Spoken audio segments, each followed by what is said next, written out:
My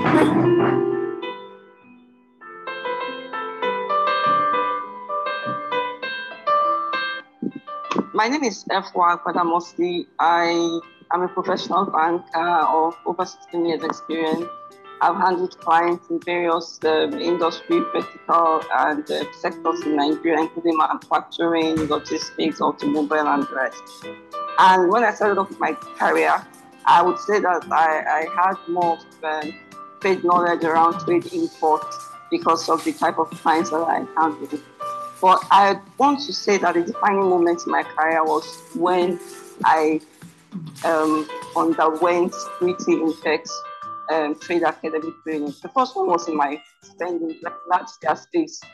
So fast forward in 2020 when the COVID came, again, that thought came to me. And this time I said, no, I'll take the bull by the horn. I'm not going to wait for my company to train me.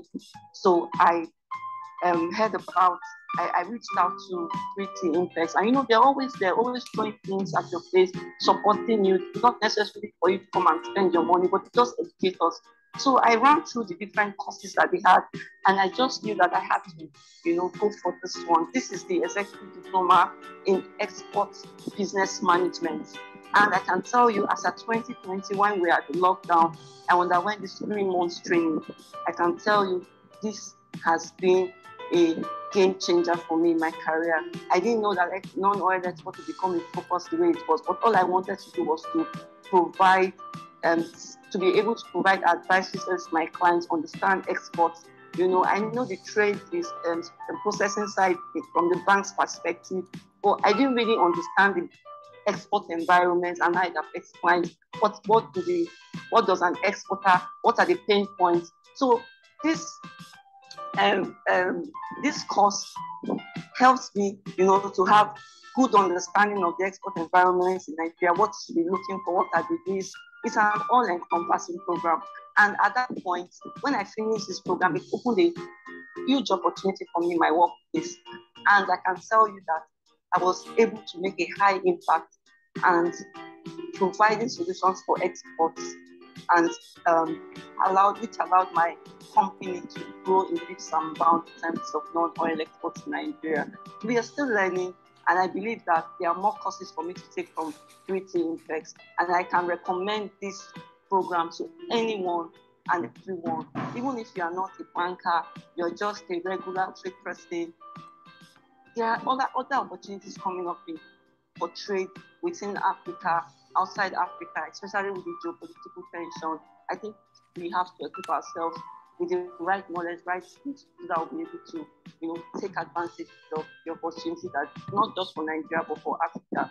Thank you very much. Security Intex, you're the best. Thank you.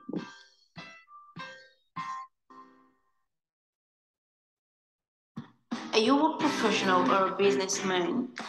Do you desire to earn dollars, euros, or pounds? Have you thought of taking your business to the world? Does it look like a daunting task? Do you desire to know what you need to do to get ready to go global? Do you know that there is a science behind making your product or service to go global in a successful and sustainable manner? To learn more about it, get a copy of the book titled Built to Go Global. A scientifically proven, tested, and trusted template for building a successful and sustainable export business. To pre-order at 33% discount, call 080-912-44449. Are you an account officer, relationship manager, or marketer in a bank? Are you struggling to meet your income and deposit targets? Are you on the verge of losing your job for non-performance? You desire a change for the better in your career? Then register for the Certified Global Trade Management Professionals from the American Institute of Extended Studies to acquire skills needed to solve import-export trade customers' problems and consequently attract the deposit and income of the transaction to your bank. Registration is currently ongoing. Call this number to register today.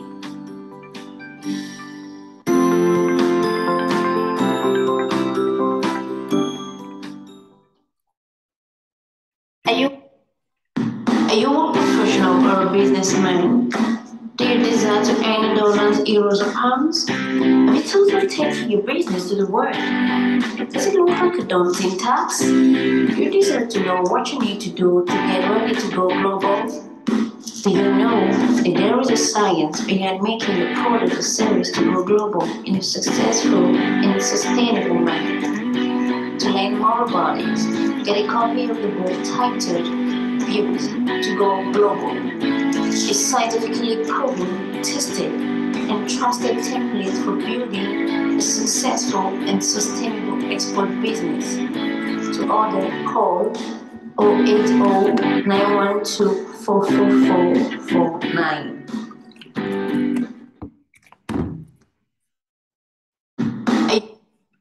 My name is Victor, and I just finished the Certified Global Trade Professionals training. Very rewarding. I work in one of the commercial banks in Nigeria. Frankly, I had struggled with trade transactions, but there was no running away from it. The focus right now in our bank is exports. 2 weeks ago, just 2 weeks to the end of the program, I got a call from an exporter in Ogbomoso that wants to do cassava chips, export cassava chips to Europe. If I hadn't taken this program, it would have been very difficult for me to onboard that customer and have a decent conversation with him about the transaction. The cost prepared me in dealing with that customer's request, which is still ongoing. It's just the first step for me. I intend to take additional courses in trade, also with the African Continental Free Trade Area. It's an area where I've decided that I would like to specialize in. So yes, this is the foundation for me, and it's been very helpful. Thank you.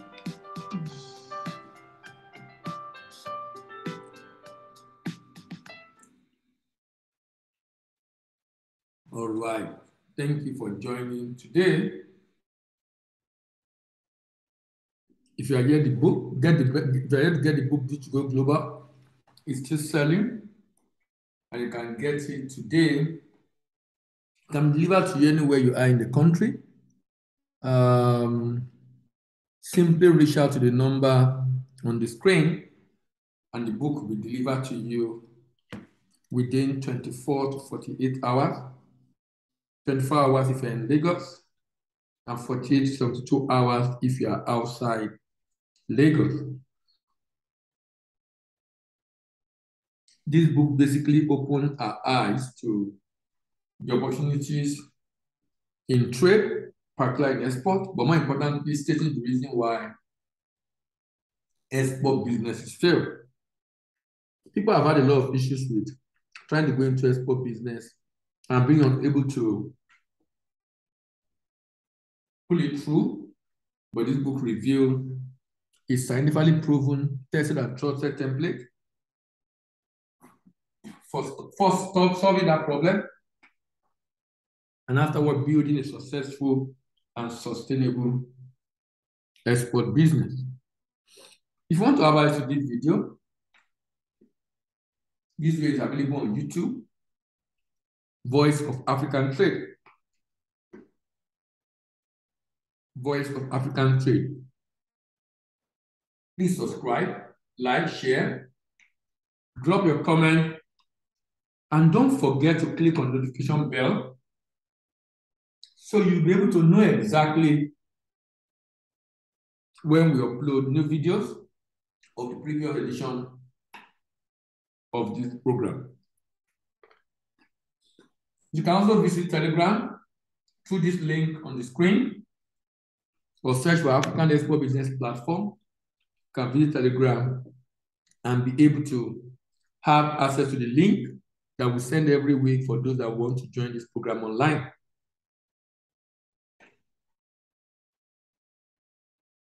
We have gone from Abia to Adamawa, to Akwa Ibom to Anambra,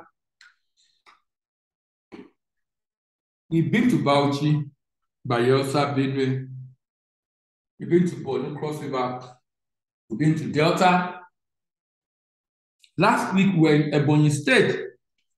And today, we're going to another very interesting state, and that is Edo State. Edo State. Let's go to Edo State and see what Obaseki has been up to as far as development of that state is concerned. Are you a professional or a businessman?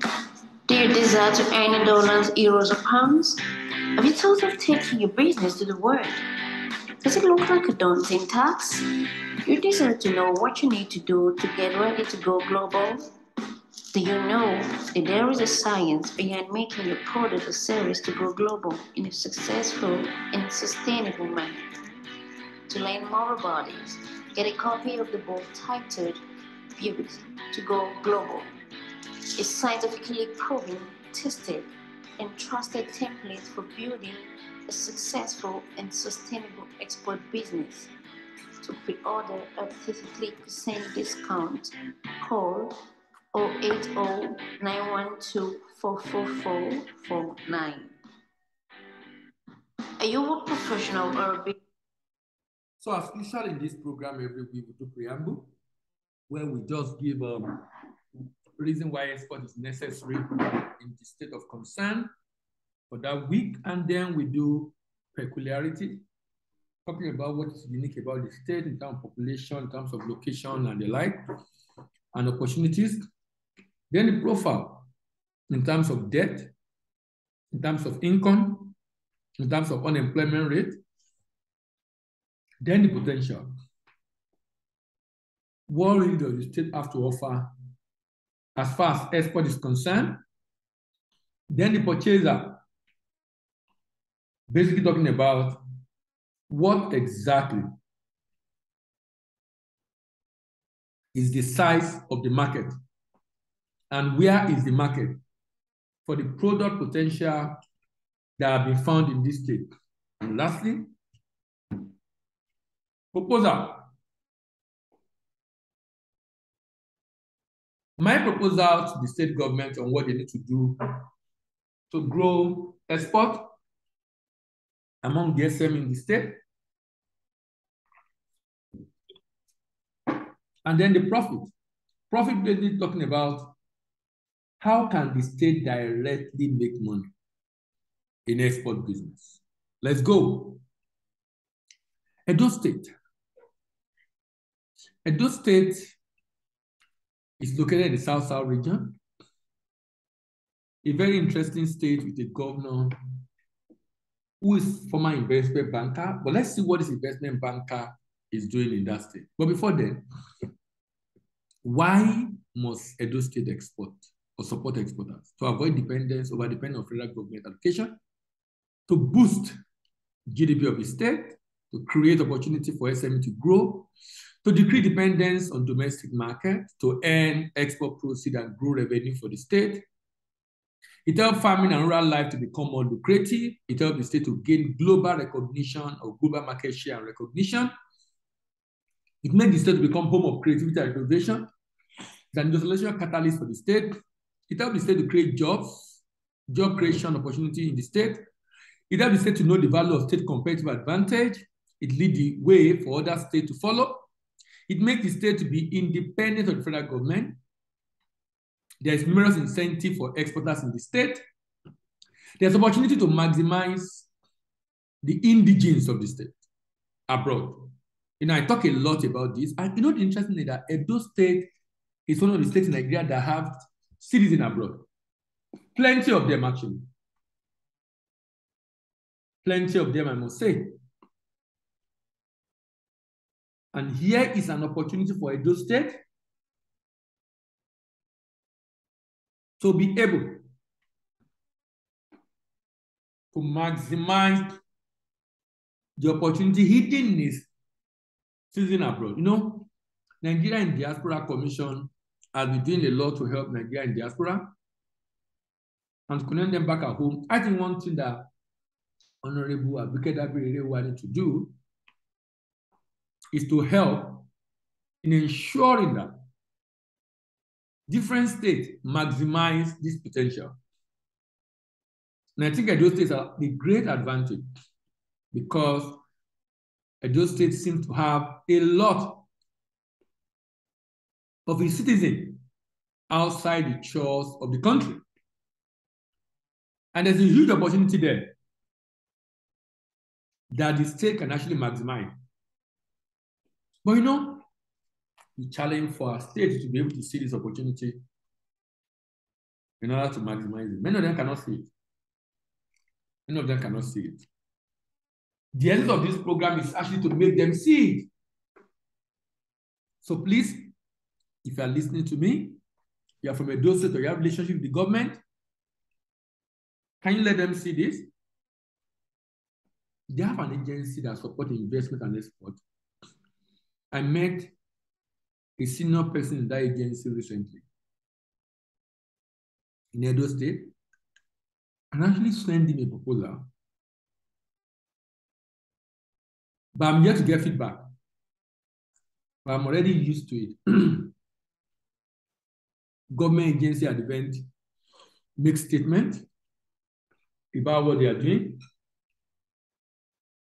But after that populist statement, when it's time for action, you don't really get to hear from them. So, like I said, I'm used to it. So, what is important? I've sent a proposal. If the state is going to maximize it, that's great. If not, of course, there's nothing I can do about it. We will keep doing the bit we can do, making this information available out there for people, for government, for the agency, and of course for citizens. It's then left for the citizen to maximize this opportunity. It's a way to eradicate poverty in the state, a poverty eradication strategy in the state. It can help state to quit the league of state depending on wasting assets like oil. It can help to revive the economy of the state. It slows down rural urban migration in the state. It's a trust-free opportunity for exporters in the state. It helps the state to utilize its idle capacity for companies in the state. The viability of the state are boosted through export. Wealth creation opportunity for the citizens of the state can be achieved through export. Export has helped to extract the potential of product found in the state. It helps the state to yearn for improvement because of competition. It's also where the state is zero in on area of strength. Zero in on area of strength. So I want to ask a question from Edo State citizens and from people around Nigeria. What do you see in Edo State? What do you see in Edo State? Do you see unemployment? And I'm not disputing unemployment. And I'll show you the data of unemployment. So, I mean, every state in Nigeria, no state is free for unemployment anyway. But is that what you see in this state? What do you see in Edo State? Do you see poverty? Please don't misquote me. I am actually not denying these challenges in the state. The essence of this segment of the program every week is to get us to look beyond the challenges and begin to see, okay, in spite of these challenges, how do we maximize the opportunity? That's the essence of my conversation every week as I talk about the challenges that Nigerian state have as far as generating income is concerned. You know, if there is any time for state government to do something about increasing their income, I think it is now, because I heard NNPC is now limited liability company. So making fund available every month, I'm not sure if that will happen again. I think maybe they will, every state we have a share and there will be dividend. I don't know. I don't know how that will play out. But from all indication, it appears that Nigerian states are not going to be able to share the way they used to share. I hope I'm correct. That's the way it appeared to me, but I don't have the detail of the NNPC limited arrangement. Okay, do you see frustration? Of course, there are frustration. What do you see in Edo State? I have chosen to see opportunities in farming in Edo State. I have chosen to see opportunities in mining in Edo State.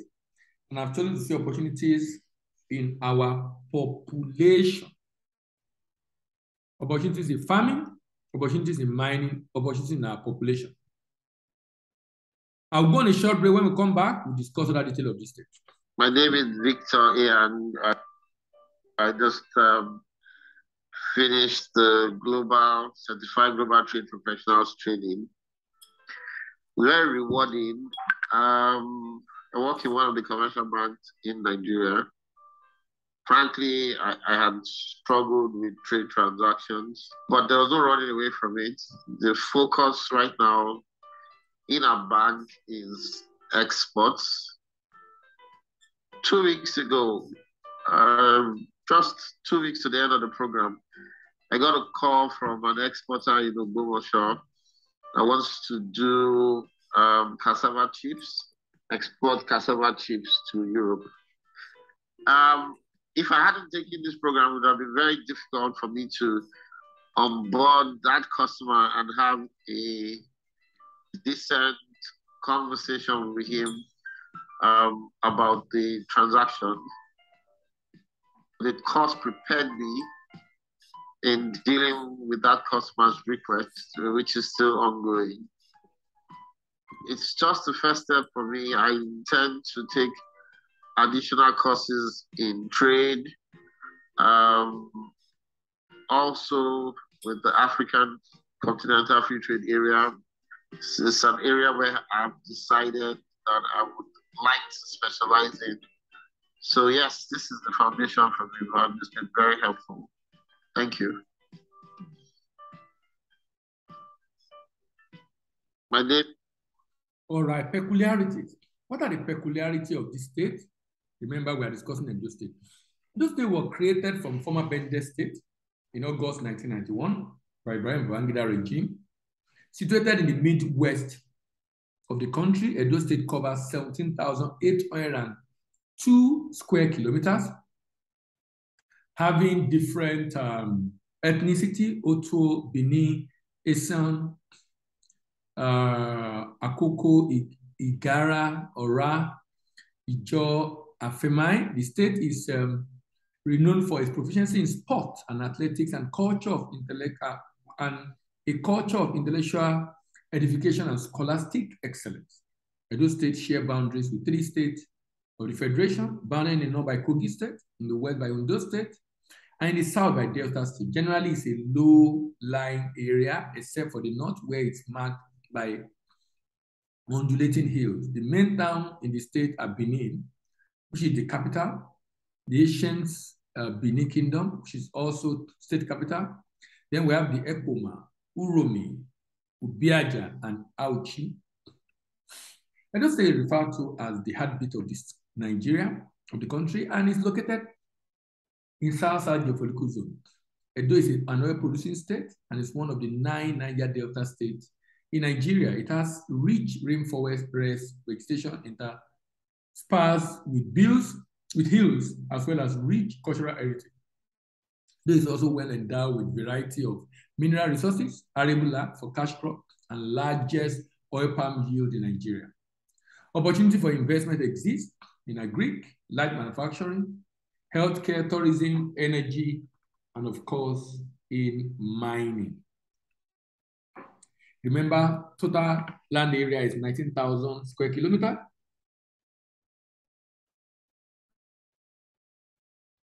It has 18 local governments. Population of men is about 280, and women 2.1 million. 2.2 for male, 2.1 for female.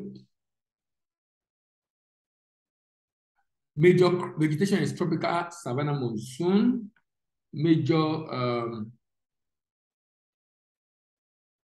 crop, rubber, oil, palm, cassava, rice, cocoa, banana, and cashew.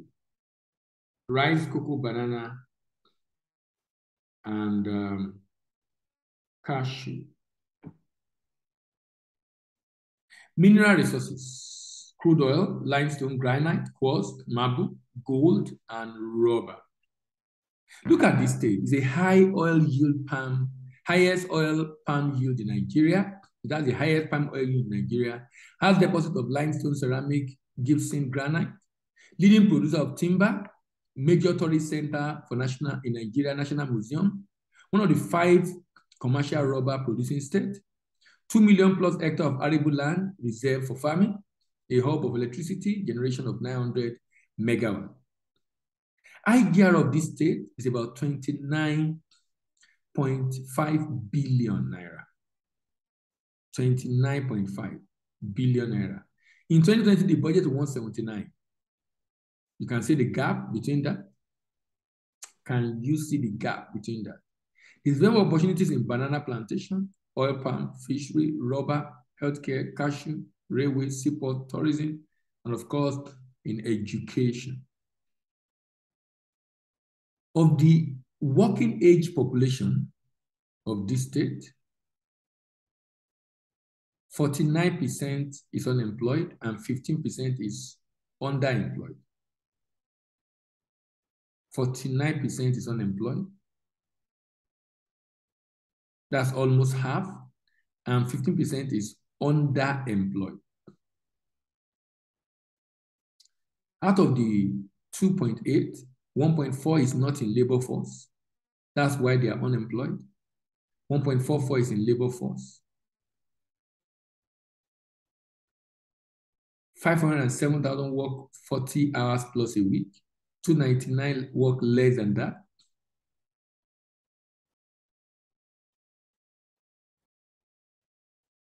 There are 412,000 are doing nothing. So the level of unemployment in those states is very high, and I believe export can change this narrative. Let's go on a short break. When we come back, we'll now begin to look at this state again, but this time around we are looking at the profile of the state in terms of debt, in terms of income, and other opportunities. Are you a professional or a businessman? Do you desire to earn dollars, euros, or pounds? Have you thought of taking your business to the world? Does it look like a daunting task? You desire to know what you need to do to get ready to go global? Do you know that there is a science behind making your product or service to go global in a successful and sustainable manner? To learn more about it, get a copy of the book titled Pivot to Go Global. A scientifically proven, tested, and trusted template for building a successful and sustainable export business. To pre-order at 33% discount, call 080-912-44449. Profile. Look at this. Can you see the profile of the state in terms of income? 2020, 27.8 billion, 27.18 billion. But look at fact allocation, 65 billion. 65 billion. So at the end of the day, and the debt of the state has been growing from 91 billion in 2016 to 187 billion in 2020. The debt profile of this state in Naira, 80 billion, in dollar, 280 billion. 280 billion. This state can be said to be owing over 200 billion, actually, Naira. You know, like what I often say every week whenever I look at these figures, what I look at when I see this figure is, look, we probably will not need to borrow this much.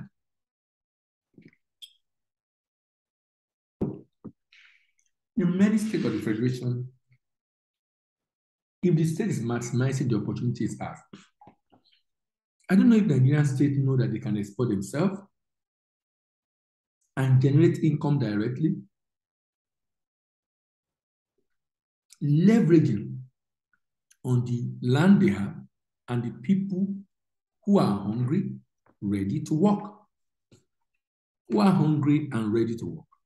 Now,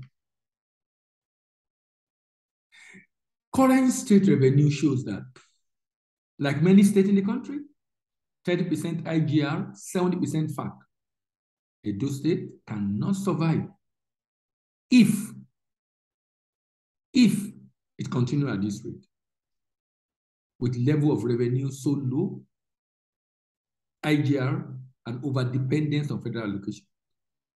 The state also is doing better than many states, but not like some other states, like the one we did last week, when you look at a state like, I think Ebonyi State. Ebonyi State did very well. I'm so much impressed with what Ebonyi State is doing in terms of infrastructure. I think about 60, 70% on infrastructure.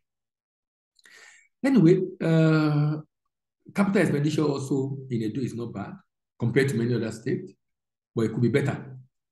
But operating expense at 64 is really huge. Very, very huge. Very, very huge. According to budget, the Nigerian state, called the heartbeat of the nation, suffered a significant blow, of course, in revenue during COVID. However, the state could still confidently cover its operating expenses during this period and repay its loan by using its total revenue without resorting to borrow. Edo State comes 9th position in fiscal performance. Edo State is still highly dependent on federal allocation, about 60-70%. This state needs to do more to change its dynamics as shocks to federal government revenue in post-COVID world will significantly affect its spending plan. In 2020, reduced federally allocated revenue, IGR, and capital receipt had a knock-on effect on the actual capital expenditure, which dipped by 31% from 63 in 2009 billion in 2020. Citizens and civil society are encouraged to ensure the expenditure received by the state government agency are reported in the state audit report translate to value for money and tangible project on ground. Further analysis of the state expenditure indicate that government house and protocol received 17.26 billion. Wow. Wow. Wow. Wow. 16.8 from this amount was spent by government house protocol on road infrastructure and contract.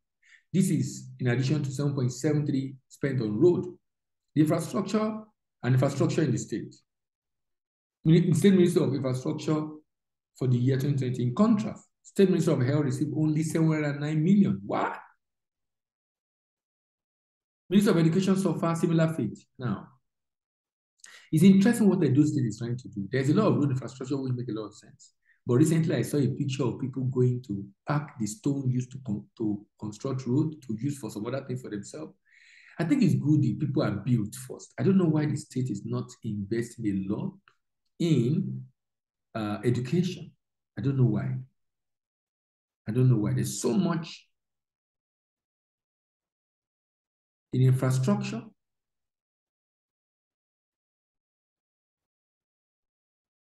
and less on the people. You know, in Yoruba, there's a saying that says that the house you did not build, the children you did not train will destroy the house or sell the house you are building with the money because you didn't train the child. Fiscal constraint on revenue side also led to a decline in the state operating expenses. The biggest component affected includes social benefits, which saw about 31% reduction. From 14, 2009 to 10 in 2020, 2019, 10 in 2020, and overhead costs, which was slapped at 31%. With external debt of $280 billion up by 1.58 from 275, Edo State has third largest external debt, in the country, making it fiscal one of the most exposed to risk of exchange rate volatility. You know, those states, you know, This is the reason why I will keep emphasizing state government in Nigeria need to begin to export. States are owing in dollars. An exchange rate is not smiling. States are owing in dollars. How do you take a loan in dollars when you don't generate dollars? Year on year, the state total debt burden grew by a modest of 4%, from 180 in 2019 to 187 in 2020, significantly influenced by volatile exchange rate. Can you see? We saw a devaluation of Naira from 305 in 2019, 380 in 2020, further bloating the size of the external debt. So as the exchange rate is reducing, as Naira is depreciating, those that have external debt, we have to suffer the consequences. I'm appealing to Nigerian state governments to begin to consider export as a way of generating direct revenue for the state government. We'll go on a short break. When we come back, we go into the potentials. Are you an account officer, relationship manager, or marketer in a bank? Are you struggling to meet your income and deposit targets? Are you at the verge of losing your job for non-performance? You desire a change for the better in your career? Then register for the Certified Global Trade Management Professionals from the American Institute of Extended Studies to acquire skills needed to solve import-export trade customers' problems and consequently attract the deposit and income of the transaction to your bank. Registration is currently ongoing. Call this number to register today.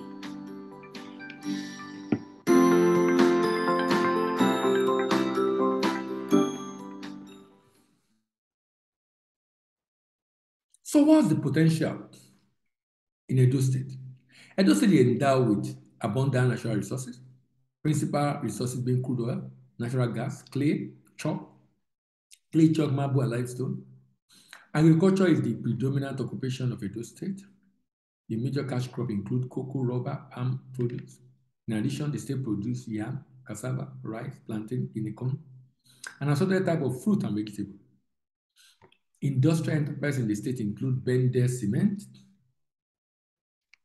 Bende Pharmaceutical PLC, Bende Cement Company in Okwela, Bende Brewery, Bende Benicity, Benicity is Benicity, Bende Pharmaceutical PLC in Benicity, and Bende Feed and Flour Mill in Ewu. Others are small industries. Edo State has 3 geopolitical zones. In the south, the rainforest with some mangrove swamp. In central, light rainforest and savanna. In the north, more savanna and a little rainforest.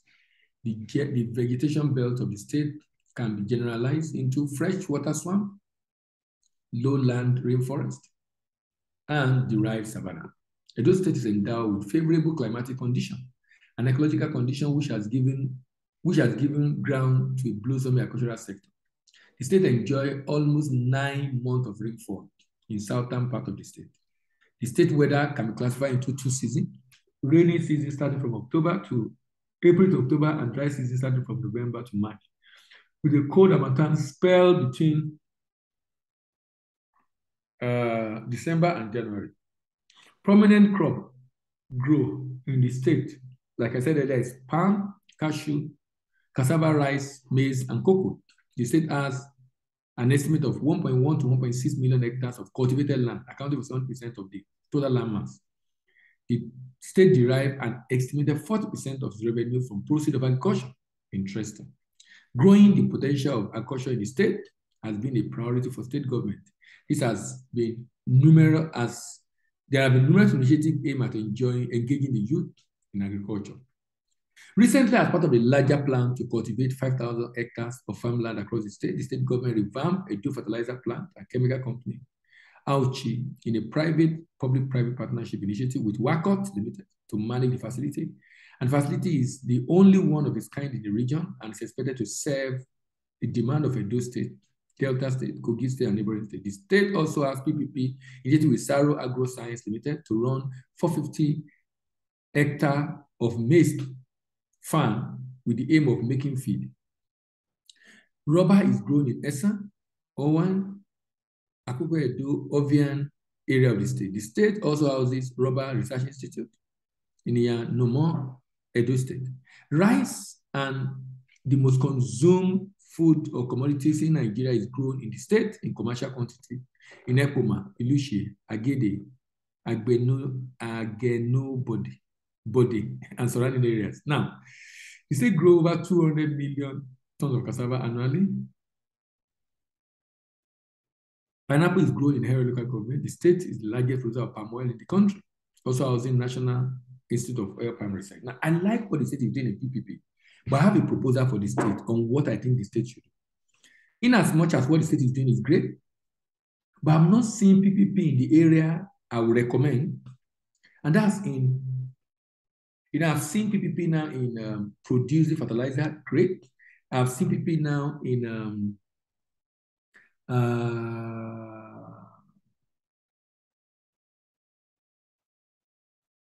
fertilizer and sorry, I'm trying to see 5,000 hectares of farmland. The state involved a fertilizer plant with a workout to manage facility. APP retail, yes, Saro Agro for maize, yes. So there is maize cultivation and there is PPP arrangement for fertilizer. Now, my recommendation is PPP arrangement for processing and packaging, in which SME become the client. The owner is the government in the PPP arrangement, with the state having larger share.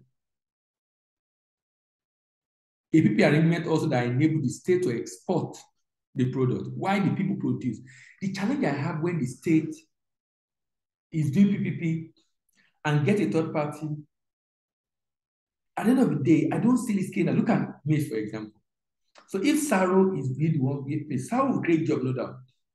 But I would have imagined if Saro is working with the state government to train farmers to produce and buy from them, to process for export. So you can create more farmers and create more jobs. If Saro alone, we hire 100 people. If this is allowed to be done by 100 companies, each of them might hire 2 or 3 people. And you might end up having more staff being hired, hereby creating jobs. I'm just looking at ideas that can help the state create more jobs using this PPP arrangement in the state. Now, who are the purchasers of this product and what's the size? Let's look at palm oil. Palm oil, for example, in the state, $29.3 billion is the market size of palm oil in the world. India, Pakistan, China, Myanmar are major buyers. Spain, Italy, Egypt, Kenya, Edo State, United States, major buyer of this product. The market size is 29.3. Look at the next one. 4.28 billion only of palm oil import in Africa. So that means there is market within Africa that can be tapped into, from Egypt to Kenya to Nigeria to Tanzania to South Africa to Benin to Ghana to Angola to Senegal to Togo. There's a lot of market in Africa for that same palm oil. Now let's look at rubber. Rubber market is $13.6 billion. Who are the importers? China, Japan, India, Malaysia, South Korea, Vietnam, Turkey are the major importer of rubber. Then Germany, Spain, United States, Canada, and Mexico are also major importer of rubber. What's the total? 13.6 billion. And this is produced in this state. Their market in Africa is not so big. South Africa, Egypt, Algeria, Swatini, Kenya, and Ethiopia. But the total market is 162. Look at another product. Rice, another product produced in this state. Rice. 24.7. Benin Republic is importing rice close to what US is importing. But you and I know that Benin does not have the population to take their rice. Those rice find its way into the Nigerian market through different channels.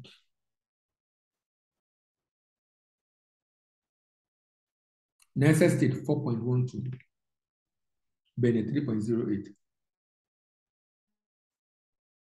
When you now look at the market in Africa, Benin is taking 12%, largest importer of rice in Africa. But then it's not as big as South Africa. It's not as big as Egypt. It's not as big as Ethiopia. It's not even as big as Cote d'Ivoire, but it's having, can you imagine? It's not even as big as Lagos. Iran, Iraq, China, Saudi Arabia, Philippines, United States, Malaysia, Yemen, major importer of rice. In Africa, Benin, Cote d'Ivoire, Kenya, Mozambique, Senegal, Cameroon, Ghana, Togo, Angola, Guinea, Somalia. About $6 billion. Another one is cocoa. Cocoa, $9.5 billion. Netherlands, Germany, Belgium, France, Malaysia, Indonesia, United States, Singapore, Canada, $9.56 billion. Cocoa beans import. But if you now look at it again, cocoa beans import in Africa, Ghana, Tunisia, Egypt. So the major markets in Europe. This is why Africa needs to begin to add value. So we can have demand in Africa. So we don't just become only a source of raw material for these organizations around the world, for these countries around the world, rather. So we have cashew, 7.46. 7.46. 7.46. Vietnam, China, India, Germany, Netherlands, United States, United Kingdom, France, Spain, Poland, Italy, $7.46 billion. Raw cashew nut, fresh and dry. Raw cashew nut, fresh and dry. Can you see?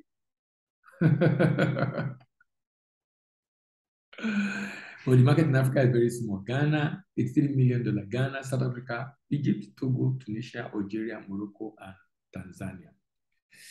Then we have corn. This state produces a lot of corn with their arrangement with Saro, a lot of corn. But it's used for feed. But I think the state also can consider export of that feed, not the corn, but the feed. But the corn market alone is $36.3 billion. Can you imagine? With a huge demand from Japan, Mexico, Canada, Peru, Colombia, Egypt, Morocco, Germany, Netherlands, Iran, China, Malaysia, South Korea, and Vietnam, 36.3. But in Africa, a reasonable demand, $3.73 billion. Egypt, Algeria, Morocco, Tunisia, South Africa, Kenya, and the like. Now, this is opportunity for the state to generate income. How does this income come to the state? Let's go on a short break. When we come back, I'll discuss my proposal. My name is Victor A, and I just finished the Certified Global Trade Professionals training. Very rewarding. I work in one of the commercial banks in Nigeria. Frankly, I had struggled with trade transactions, but there was no running away from it. The focus right now in our bank is exports.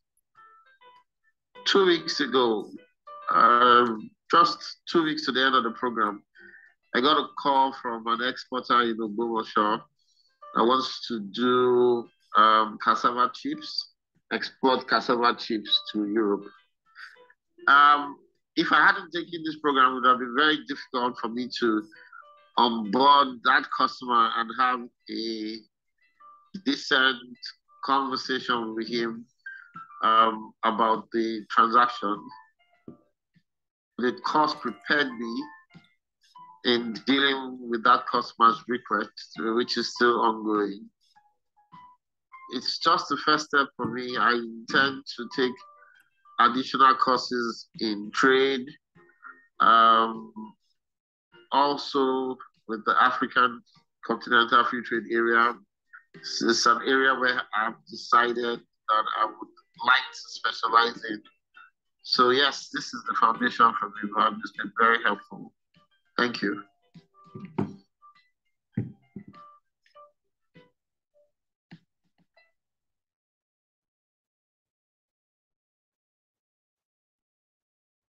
So here is my proposal. Here is my proposal. Here is my proposal to the state.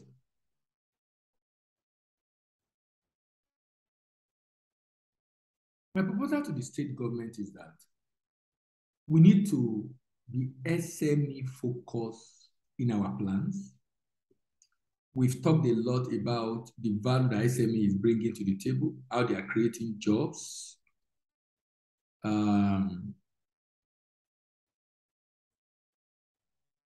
how they are creating jobs. However,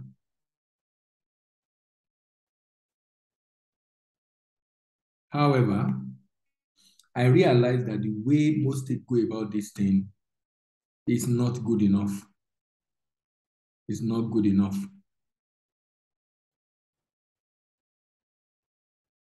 Because we have a PPP agreement with big guys who will hire only few people. But the effect on the economy is minimal.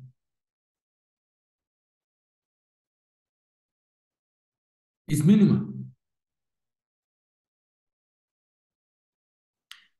Why? Because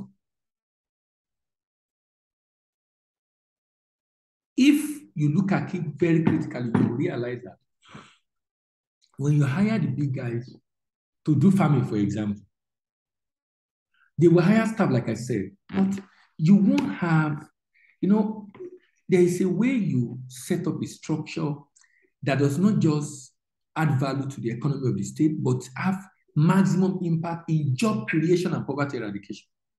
So look at my recommendation. So I'm of the opinion that the state government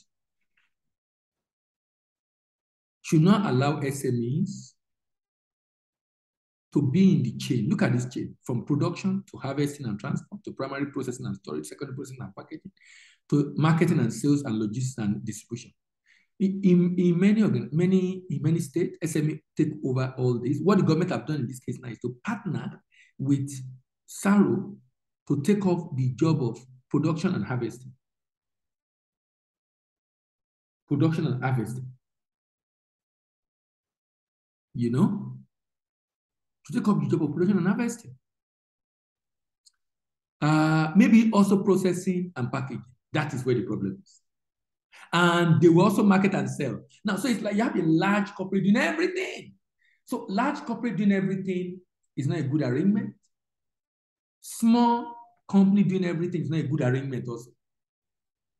When small companies are doing everything, you have inefficient value chain operator, low pricing capacity and low output, free job creation, low quality and packaging, high cost of production, non-competitive products in the export market. When large companies are doing it, they have the resources to be efficient. They have the resources to have low and high processing and output, but sincerely, they won't create a lot of jobs. They won't create a lot of jobs. And let me tell you, they might not even maximize the capacity of the factory if they are doing everything themselves. And that might mean they still have a high cost of production. Low quality and packaging will be taken care of because they have what it takes to maintain quality.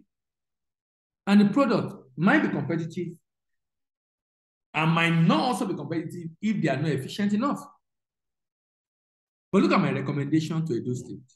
Let the large corporate be the one to process and package. Let me use that maize, for example. Let's say that maize is used to produce feed and want to export the feed, for example. SMEs are empowered to produce all over the state. And the state, and when the SME produce this thing all over the state, look at what happened after they produce. SME too go to buy from them and take it to the large corporate to process and package for them in their own brand. So you have different brand of feed of this product across the state. SME 2 is the one that market and sell. SME 1 will create job. SME 2 will create job, combine more than what the large corporate do. If large corporate is doing it alone by itself. You have efficient value chain operator, high processing capacity and output, good quality and packaging, low cost of production and competitive product in the export market, increased job creation, decrease inequality, and decrease insecurity. And decrease insecurity. And decrease insecurity. Because when there is increased job creation, of course, inequality is reduced. If inequality is reduced, you can reduce insecurity, which is pervasive in the country today. So having a PPP arrangement in which the big guys take over the value chain, I don't think it might help the state to make some money, but I'm not sure it will help the state to create a job and reduce this maintenance we're having. So it's like you are doing a business, creating value, but with a huge social impact, which is my focus. A huge social impact, which is my focus. In order to support exporter in the state to enter the export market in Africa, Europe, and America in a secure, sustainable way, the government can do the following: partner with representatives at destination to market and secure contract, set up warehouse for pickup by a wholesaler and retailer at destination, set up an entity, agent and distributor at destination, partner with an independent agent and distributor at destination, organize and sponsor manufacturers for exhibition in the export market. This is what Edo State need to do. How can Edo State make money? Let's look at the model we have created for palm oil. Edo State can partner with Okomu Oil, get people in the state to supply input, give them money or give them guarantee to buy off all their palm produce, and then at the collection point, give it to this Okomu Oil to produce palm oil and export, while the government fund the process. Use land mass in the state, half of it, to cultivate arable land to cultivate palm fruit. At 18 yield per hectare, which can be improved now, you have 6 million tons of this product. If you do processing to palm oil, agronomy say recovery is about 19%. You can have 1.1 million metric tons. Cost of farming, cost of processing, cost of export, together is about 46 billion.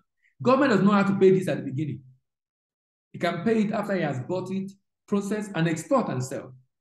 At 1,600, at exchange rate of 415, the state can generate $788 billion naira. You can deduct all the cost of the project from there and have 734 plus IGR of 27, 762. The state have 342% of the budget he has for 2022.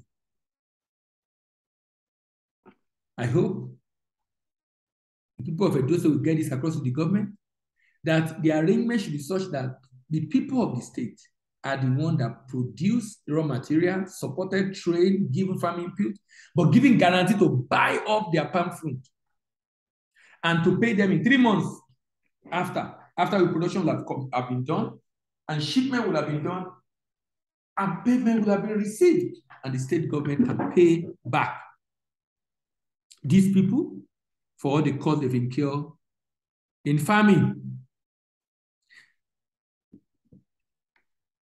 State can partner with private organization and agree ratio. State can fund the special purpose vehicle.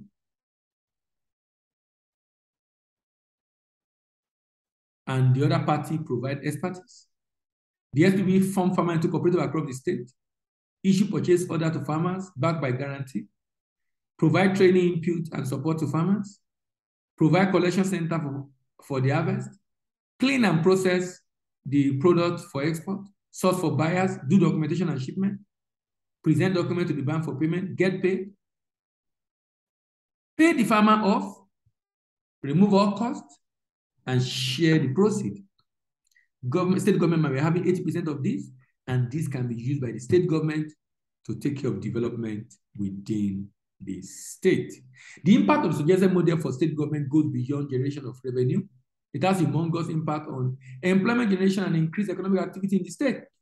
This, in my opinion, is a more effective and efficient and enduring model for diversifying the economy of the state in Nigeria. This model can also be replicated by federal government at the federal level, especially for exploitation of minerals. Let's go on a short break. When we come back, we'll round up. Are you a professional or a businessman? Do you desire to earn dollars, euros, or pounds? Have you thought of taking your business to the world? Does it look like a daunting task? You desire to know what you need to do to get ready to go global? Do you know that there is a science behind making your product or service to go global in a successful and sustainable manner? To learn more about it, get a copy of the book titled Built to Go Global, a scientifically proven, tested, and trusted template for building a successful and sustainable export business. To pre-order at 53% discount, call 080-912-44449.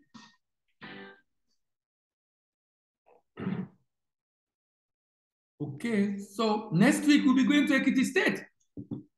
Someone reached out to me about the southwestern state, and I said we'll soon get there. I'm happy that we'll be having Ekiti State next week. I actually grew up in Ekiti, even though I'm from Ondo State. And I went to Christ School. I quite know Ekiti very well. I have a lot of friends there.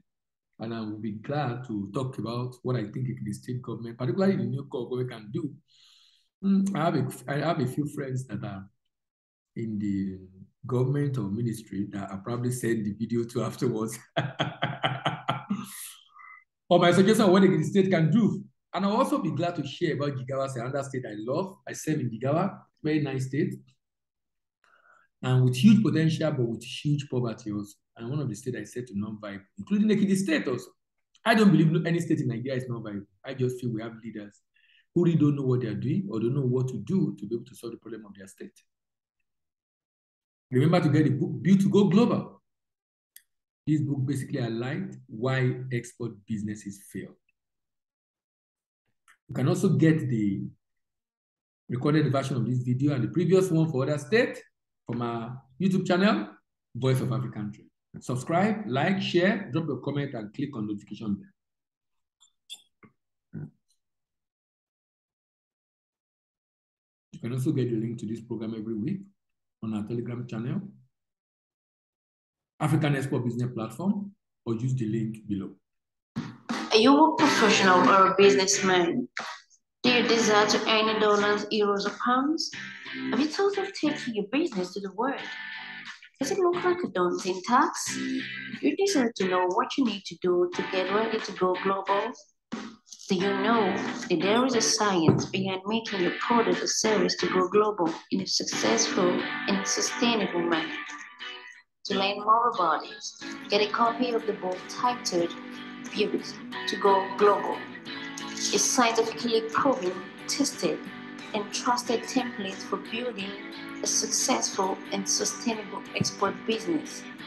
To pre-order at 33% discount, call 080-912-44449.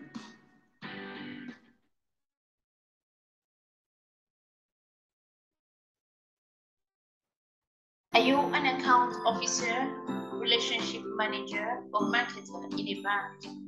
Are you struggling to meet your income and deposit targets? Are you at the verge of losing your job for non-performance? You desire a change for the better in your career? Then register for the Certified Global Trade Management Professionals from the American Institute of Extended Studies to acquire skills needed to serve import-export trade customers' problems and consequently attract the deposit and income of the transaction to your bank. Registration is currently ongoing. Call this number to register today.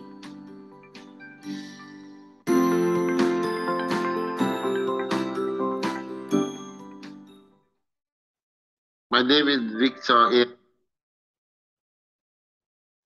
My name is Victor A. And I just finished the Certified Global Trade Professionals training. Very rewarding. I work in one of the commercial banks in Nigeria.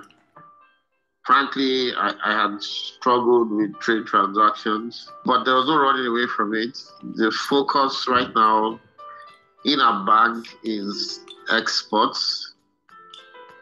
2 weeks ago, just 2 weeks to the end of the program, I got a call from an exporter in Ogbomoso that wants to do cassava chips, export cassava chips to Europe. If I hadn't taken this program, it would have been very difficult for me to onboard that customer and have a decent conversation with him about the transaction. The course prepared me in dealing with that customer's request, which is still ongoing. it's just the first step for me. I intend to take additional courses in trade, um, also with the African Continental Free Trade Area. It's an area where I've decided that I would like to specialize in. So yes, this is the foundation for me, but it's been very helpful. Thank you.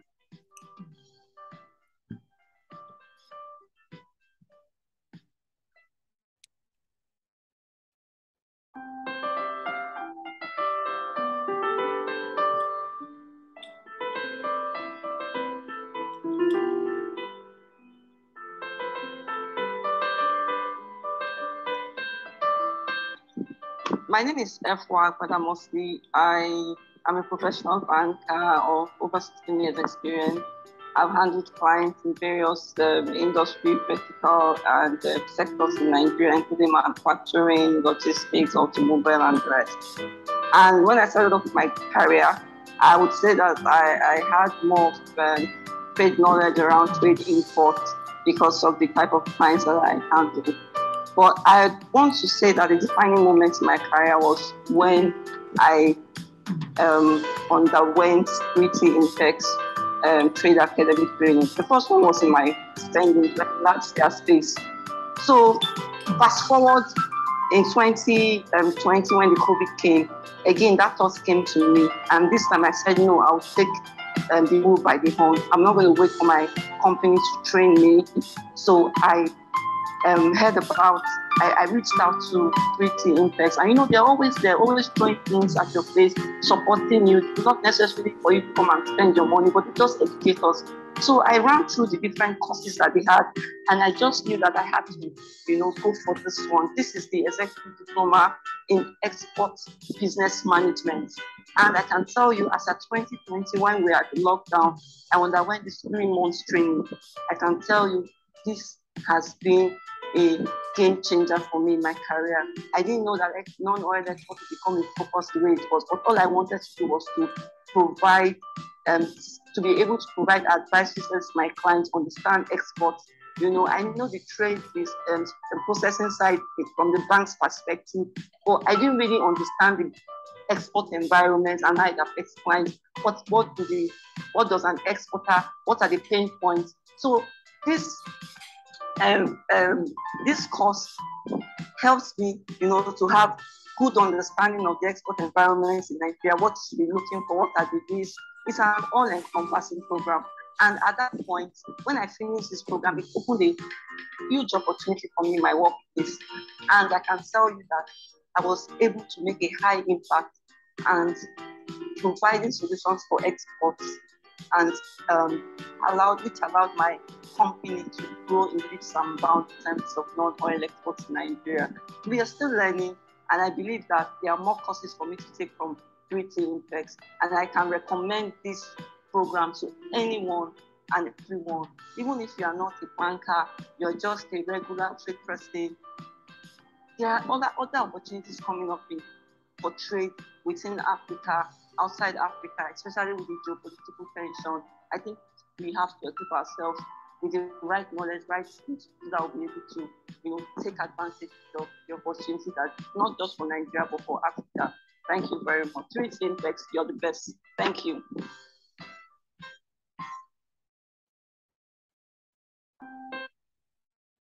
All right. Thank you very much, everyone, for being able to join today. See you next week and have a wonderful weekend. Bye-bye.